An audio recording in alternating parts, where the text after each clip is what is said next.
que vous allez bien. Moi, ça va, je suis extrêmement fatiguée, d'où cette tête. Si vous avez de la lumière là, c'est le Velux qui s'est dit tiens, je vais ouvrir la gueule. Et aussi, l'effet que je tourne à 9h15 du matin, ben voilà, j'ai pas trop le choix de tourner à cette heure-ci. Mais aujourd'hui, comme vous pouvez le voir, on se retrouve pour un update lecture. Ça fait longtemps et j'ai pas fait celle de décembre et j'ai pas envie du coup parce que voilà. Du coup, on va faire carrément celle de janvier et on va commencer parce que j'ai 4, 5, 6, 7, 8, 9, 10 livres à vous présenter. J'ai énormément lu en janvier. Il y a beaucoup de graphiques mais je ne les ai pas sur moi car clairement c'est des graphiques de la bibliothèque comme d'habitude. Et puis voilà.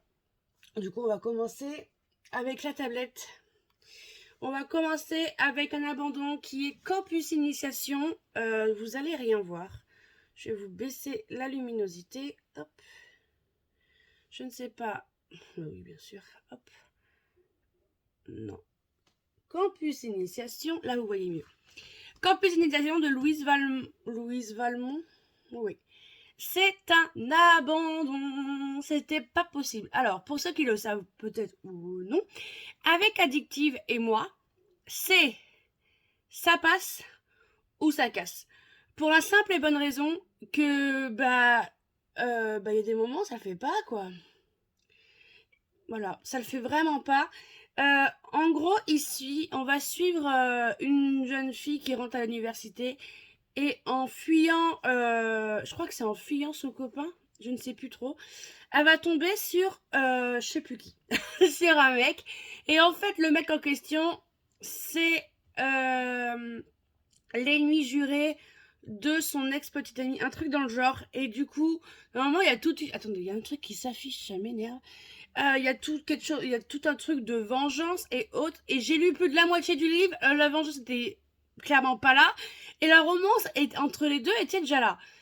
Ça m'a saoulée. Clairement, ça m'a complètement saoulée. Je suis désolée, il y a plein de trucs qui s'affichent. Instagram, je vous aime bien, mais laissez-moi tranquille. Et du coup, ouais, ça l'a vraiment pas fait pour moi. Dites-moi si vous l'avez lu. N'hésitez pas. On continue avec... En fait, c'est des livres que j'ai lus, mais que j'ai revendus. Parce que soit j'ai pas aimé, soit c'est une bonne lecture, mais je relirai pas. On continue avec le dernier roman de Caro Emeline, L'abus de toi est dangereux pour mon cœur, chez Collection H. De cette histoire, on va suivre Harper. Je suis désolée, je commence déjà à avoir mal à la gorge, ça fait 2 minutes que je tourne. On va suivre Harper qui va vouloir faire un concours de barman, du meilleur barman, pour en fait payer les soins médicaux de sa mère qui a un cancer. De l'autre côté, vous avez Liam, si je me souviens bien, Liam, je suis pas sûre du prénom, vous avez un mec, quoi, qui va participer à ce même concours, mais lui en fait c'est pour déménager à Los Angeles et aller retrouver son petit garçon Milo. Et comme vous vous en doutez, il va y avoir romance, mais on s'attendait pas à une romance genre... c'est pas une romance genre pendant le concours, ils vont se rencontrer avant le concours. Voilà, donc c'était une très très bonne lecture, comme d'habitude avec Caro Emeline. Il y a de l'humour, il y a beaucoup d'émotions et tout. Mais le problème, c'est que moi, je me suis pas vraiment attachée au personnage masculin. Voilà, je l'ai pas trouvé spécialement attachant.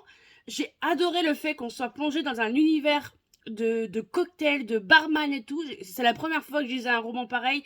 Et honnêtement, j'ai bien aimé l'univers. J'ai adoré Harper et son caractère un peu de feu, un peu bien caractériel. Pour de bonnes raisons d'ailleurs. Mais ouais, j'ai pas réussi à m'attacher au personnage masculin, mais je suis quand même contente de l'avoir lu parce que Caro Emeline, j'avais découvert que dans des romances de Noël et ça fait quand même du bien de la découvrir dans autre chose que Noël. Voilà. On continue avec un nouveau addictif. Il s'agit de No Rules d'Anita Higgins qui m'a clairement réconciliée avec Addictive. Voilà, j'ai lu No Rules et j'ai lu My Rules ce mois-ci. Voilà, Anita Higgins, j'aime beaucoup, mais pareil, je les ai vendus parce que je les relirai pas. Dans cette histoire, on va suivre Tucker. Tucker c'est l'alpha de la meute. En gros, c'est une fraternité sur le campus. Et un jour, il va tomber sur Iris. Iris qu'on a strictement rien à faire de la meute. Et il va y avoir une tension entre eux dès le début. Il va y avoir une sorte d'enemies to lover. La fille, elle veut pas être dans la meute, mais en même temps, elle est un peu curieuse de savoir qu'est-ce que réellement cette meute. J'ai été choquée de ce qui se passe dans la chapelle. Je peux vous dire que quand je l'ai, j'ai fait oh, c'est pas une chapelle comme les autres. Hein. Voilà. J'ai énormément aimé ce premier tome. Je ne le relirai pas. Car tout simplement, il y a un suspense. Et je sais que je m'en souviendrai encore. En gros, c'est Iris a vécu pas un passé... Enfin, les deux d'ailleurs n'ont pas un passé très très très très joyeux. Et ce qui se passe, c'est que le passé fait son retour. Son passé fait son retour, mais d'une certaine façon, et que du coup, bah, il y a une sorte de suspense, et j'ai surtout surkiffé le fait que Tucker et Iris suivent des cours de criminologie. Vous ne savez peut-être pas, mais je suis une grande fan de profilage ou de esprit criminel. J'adore la psychologie, tout ce qui est psychologie des criminels. Je sais pas, j'ai toujours aimé ça. Et du coup, bah là, on avait un peu ça, de savoir le pourquoi, du comment et tout. Et franchement, j'ai beaucoup aimé ce premier tome. Enfin, parce que c'est une duologie, vous avez Myru, surtout après, où on va suivre TG, le cousin de Tucker. J'ai beaucoup aimé, mais mon seul bémol, c'est qu'au bout d'un moment, au lieu de penser qu'avec le truc que t'as entre les jambes, si tu pouvais communiquer, ça serait un peu gentil. Parce qu'au bout d'un moment, voilà, j'avais envie qu'ils communiquent plus avec leur tête qu'avec autre chose. Mais autrement, c'était une bonne lecture en soi, que je recommande. Alors, faites-vous pas attention, si vous le prenez en physique, il a l'air énorme, il est presque aussi gros que Crescent City, mais il fait que 500 et quelques pages. C'est pas énorme, vous voyez, mais c'est addictif, c'est leur problème, vous voyez. Et on termine avec un service presse qui est Astrantaire de LPURL chez Explora. C'est un Young Adult Fantasy. Alors là, il faut que je me rappelle parce que je l'ai lu il y a un moment, mais c'était une bonne lecture. Ça, je m'en souviens. On suit une princesse, une pirate, un jeune homme qui devait se marier, mais voilà, en gros. Ça y est. On va suivre Isolina, parce que j'adore son prénom. Isolina, qui est la princesse de Astrantaire, si je me souviens bien, ou je ne sais plus, qui est une princesse qui va devoir se marier avec le jeune homme, du coup, mais le jeune homme, Enguerrand, si je me souviens, c'est ça, Enguerrand, un truc dans le genre, qui va devoir se marier avec Enguerrand, mais Enguerrand va se faire enlever par Moira, qui est la pirate. Du coup, voilà, c'est tout un chemin, voilà, c'est tout un truc, voilà, c'était vraiment bien. J'ai adoré, entre complot, révélation. Bon, il y a une révélation, je m'attendais parce que dès le début, je l'aimais pas. Mais autrement, complot, révélation, les personnages sont incroyables. J'ai adoré Moria, la pirate, à mourir de rire. Enguerrand, c'est un peu le mec un peu sensible.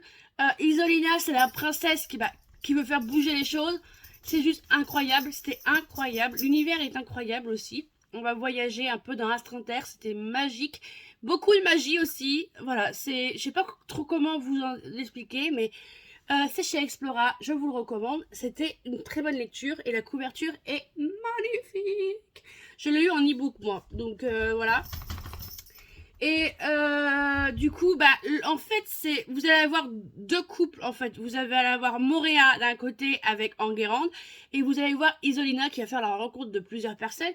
Et du coup, bah, comme vous en doutez, leur destin est un peu lié. Voilà, mais c'était une excellente lecture. Du coup, j'en ai fini avec cette tablette.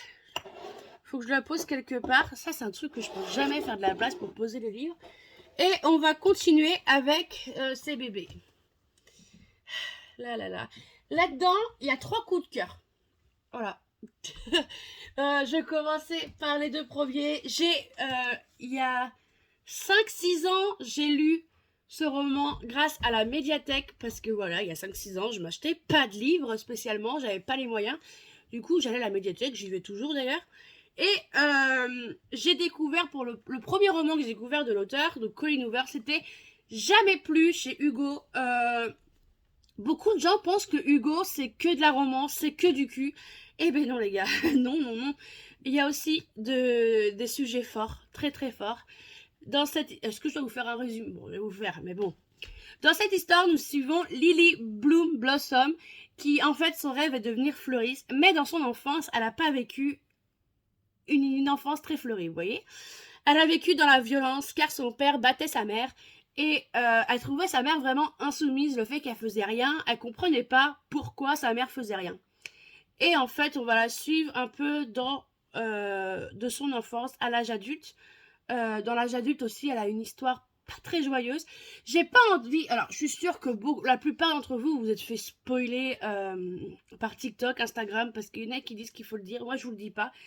Mais voilà, la violence, malheureusement, ne va pas s'arrêter qu'à son enfance. Et elle va quand même revivre ça.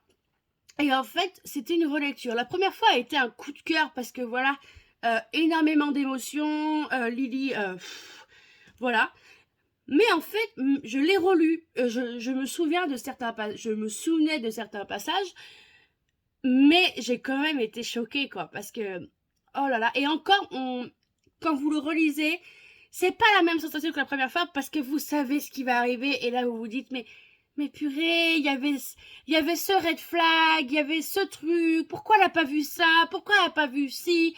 Voilà, c'est bête mais c'est exactement ce que j'ai vécu. Je me suis dit mais il a fait ça, pourquoi t'as là tu te dis pas hey, stop, on arrête là parce que voilà, il y avait des petits panneaux de signalisation, des petits red flags qu'elle n'a pas vus et je pense que si elle les aurait vus dès le début, peut-être qu'elle n'aurait pas vécu cette histoire, mais avec des si et des peut-être, on referait le monde. Mais il n'y aurait pas d'histoire. Mais du coup, voilà. Et du coup, ici, on découvre son amour de jeunesse à travers des lettres et aussi parce qu'elle retrouve qui est Atlas Carrigan. Le best book boyfriend ever. Je suis désolée. De base, c'était un Atalar, mais un Atalar va rester dans Crescent City et va rester du côté fantasy parce que en romance, c'est Atlas. Voilà, je suis désolée. Et du coup, j'ai lu à tout jamais, bien sûr, de Colleen Hoover aussi. J'ai eu la suite. Cette suite qui n'était clairement pas prévue, l'auteur nous prévient, dès le début, que cette suite n'était pas prévue, qu'elle l'a écrite tout simplement suite à la popularité de Jamais. Oh bah dis donc, de Jamais plus sur TikTok. Et honnêtement, oh que c'était trop bien, c'était doudou, c'était mignon, c'était chouchou, c'était... Quel bonheur! Quel bonheur de retrouver Lily, quel bonheur de retrouver Atlas, quel malheur de retrouver un certain personnage, parce que même dans celui-là, je l'ai pas aimé. Mais, oh là là, et ce que j'ai adoré, c'est qu'on se dit, bah, c'est une suite, ça y est, ils vont enfin voir leur romance entre Atlas et Lily, parce que, voilà, je vous apprends peut-être quelque chose, mais voilà. Mais en fait, c'est que ce que j'ai kiffé, c'est qu'on apprend vraiment plus de choses sur Atlas. Là, on apprend des choses sur dans les lettres que Lily a écrites quand elle était jeune. Mais ici, on apprend beaucoup plus de lui, qu'est-ce qu'il a ressenti à ce moment-là, sa vie personnelle, son passé. Et c'est ça qui était génial, parce que je me dis, purée, ça va être toujours... J'avais peur un peu, je l'attendais avec impatience, et j'avais peur, bon, la simple et bonne raison, que je me suis dit, oh, j'espère qu'elle n'a pas écrit un livre pour écrire un livre, vous voyez, pour faire une suite, pour faire un buzz. Et pas du tout, pas du tout, pas du tout. Coup de cœur aussi, oh là là, ils se sont rejoints au rivage, ça y est, et c'était trop mignon, trop mignon, trop mignon. C'était trop mignon. On continue avec un livre qui est dispo sur Vinted si vous êtes intéressé.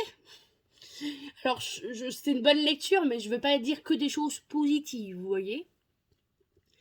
Il s'agit de Je t'aime moi non plus d'Alex Roussel chez Addictive.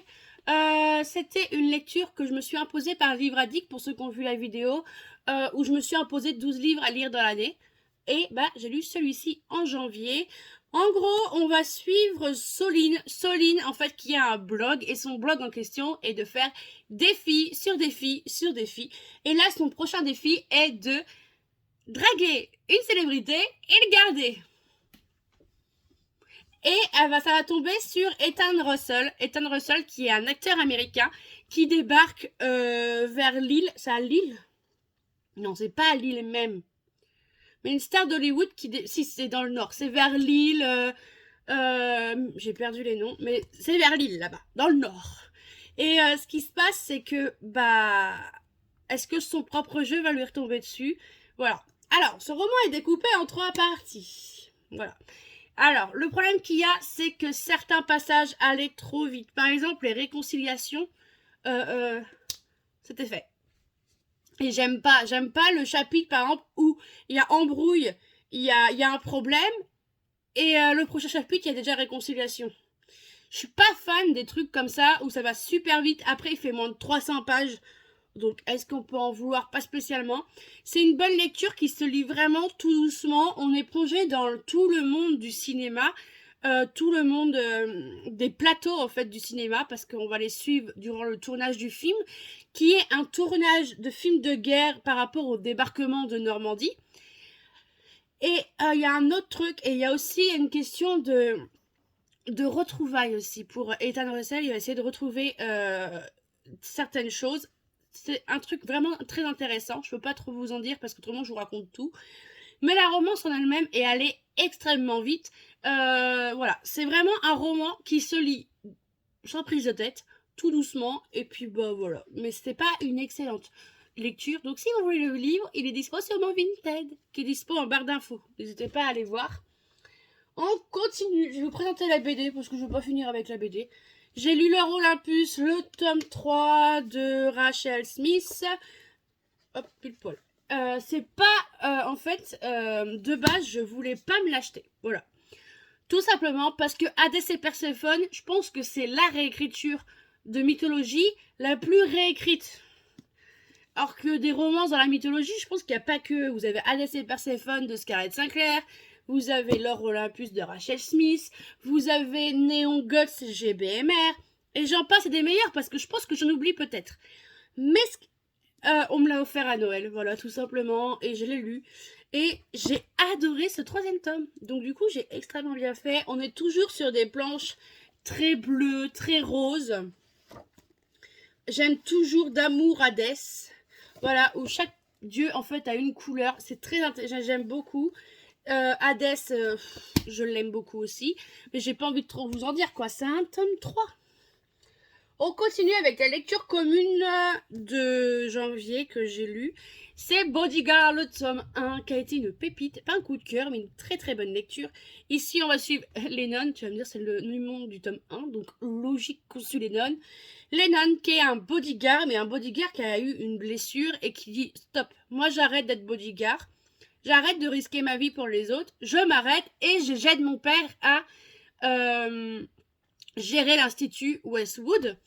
Mais c'était sans compter sur une mission où il va devoir intégrer le MIT, qui est une université extrêmement connue aux États-Unis, pour surveiller Dovie, en fait pour être garde du corps de Dovie Bennett. Dovie Bennett qui est juste une super tête. C'est un peu la Sheldon Cooper. Sheldon Cooper, voilà. Elle a pas de filtre. Elle est super intelligente. Niveau, elle galère un peu niveau émotion, niveau voilà, sentiment et tout, mais elle est trop mignonne, je l'adore, je la trouve trop mignonne. C'était trop bien, trop bien, trop bien, trop bien. J'ai adoré. Son chien s'appelle Voldemort, qu'est-ce qu'il faut de plus? La relation s'installe tout doucement. J'ai adoré le fait qu'il y ait un corbeau. Ce corbeau, en fait, voilà, elle est menacée par quelqu'un, mais par qui? Pourquoi? Et du coup, on suit aussi ça, et c'est ce que j'ai adoré, c'est pas juste une romance pour une romance, et c'était vraiment trop bien. Actuellement, je lis le tome 2. Et je pense vous faire une lecture commune chaque mois sur un tome. Donc là, on lit le tome 2 sur Cruise, le mois prochain, je pense faire celui sur Sawyer, et le mois d'après sur Jackson. Sachez comme ça, on clôture une saga ensemble, on pleure ensemble d'avoir clôturé cette saga, sachant que moi j'attends le tome 3 et le tome 4 avec une impatience incroyable. Donc n'hésitez pas à me rejoindre sur Instagram. Je partage les lectures communes. Bientôt, là, quand vous verrez cette vidéo, on est samedi. Donc, du coup, ce week-end, il y aura des sondages en story pour la lecture commune de mars, où c'est vous qui votez selon les livres choisis par moi et par d'autres personnes, et par d'autres abonnés. Et puis, le grand gagnant sera la lecture commune. Voilà. Et du coup, on a lu ce premier tome, qui était une excellente lecture, bourrée d'humour, de suspense. La fratrie Westwood est juste incroyable. Et un conseil, si vous lisez ce tome 1, ayez la suite sous la main. Parce que Laura S. White a une plume juste incroyable. Elle a surtout un don que j'ai découvert dans Et puis soudain, là, sa saga, la première saga qu'elle a faite. Elle a un don pour faire un gros cliffhanger de fin et se dire je veux la suite.